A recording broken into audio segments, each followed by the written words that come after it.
Hi guys finally நான் ரேஸ்க்கு ready ஆயிடுச்சு. நான் கிளைமத்தானில் 1/2 கிலோமீட்டர் போட்டிருக்கேன். இந்த வாட்டி எப்படியா நம்ம சப் 2 கேட்டகரியில் கம்ப்ளீட் பண்ணணுன்ற ஒரு பிளான் நான் வச்சுருக்கேன்.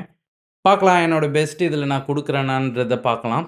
அதே மாதிரி நான் மார்னிங் 4:00 வந்து நான் ரேஸ் நடக்கிற இடத்துக்கு ரீச் ஆயிட்டேன். அங்க ஜும்பா செக்ஷன் ரொம்ப ஃபன்னா போயிட்டே இருந்துச்சு.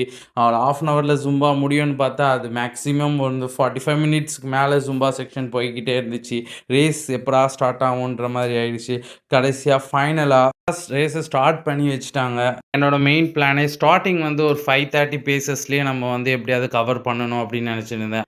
ரேஸ் ஸ்டார்ட் பண்ண டைமும் வந்து 5:10 இருந்தது. அது போக போக பார்த்தீங்கன்னா, ஆம்பியன்ட்டோட டெம்பரேச்சரும் இன்க்ரீஸ் ஆயின்னு இருந்துச்சு. ஆஃப்டர் 10 கிலோமீட்டருக்கு அப்புறம் நம்ம 5:40 பேஸஸ வந்து ரொம்ப ஸ்ட்ரகிள் பண்ணி ரன் பண்ண வேண்டியதா போயிட்டு இருந்துச்சு. ஃபைனலா 21 கிலோமீட்டர்ஸ் அப் டூ கேட்டகரில கம்ப்ளீட் பண்ணியாச்சு. Please like, share and subscribe your travel with Simba. Thank you.